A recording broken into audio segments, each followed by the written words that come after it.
আল্লাহর দরবারে রিস্কাওয়ালা যখন দুইটা হাত উঠাইয়া আল্লাহর দরবারে দোয়া করে, ওই রিস্কা চালকের দোয়া আল্লাহ কবুল করিয়া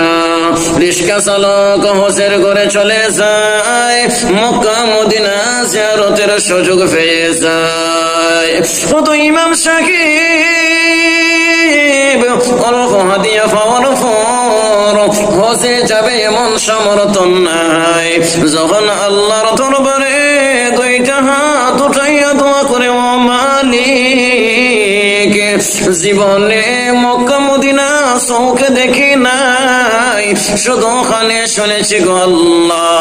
মেহেরবানি করিয়া মক্কা মদিনা সফর করার তৌফিক দাও। আল্লাহর দরবারে দোয়া করে, ইখলাসের নিয়তে দোয়া করে,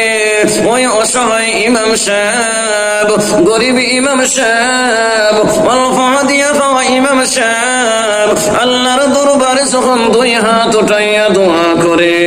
আমার আল্লাহ দোয়া কবুল করিয়া বারবার জিয়ারত করার তৌফিক দান করেন। মাদ্রাসার শিক্ষক বড় অসহায়, অল্প হাদিয়া পাওয়ার পর ফ্যামিলির সবাইকে নিয়ে চলাফেরা বড় কষ্ট হয়, ফ্যামিলির সবাইকে নিয়ে ডাইল কিনলে চাউল কিনতে পারে না, ডাইল ক্রয় করে চাউল ক্রয় করতে পারে না, এমন অসহায় এমন দরিদ্র মাদ্রাসার শিক্ষক আমাদের সমাজে আছে, যে শিক্ষক অল্প হাদিয়া পাওয়ার পর ঘর চালানো বড় কষ্ট হয়ে যায়। যখন আল্লাহর দরবারে দুইটা হাত উঠাইয়া ইখলাসের নিয়তে দোয়া করে, আল্লাহ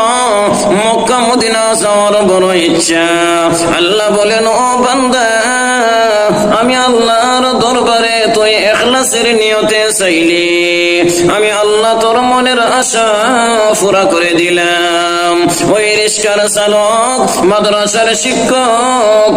মক্কা মদিনা জিয়ারতের সুযোগ হয়ে যায়, রিস্কার চালক মক্কা মদিনা জিয়ারতের সুযোগ পায়,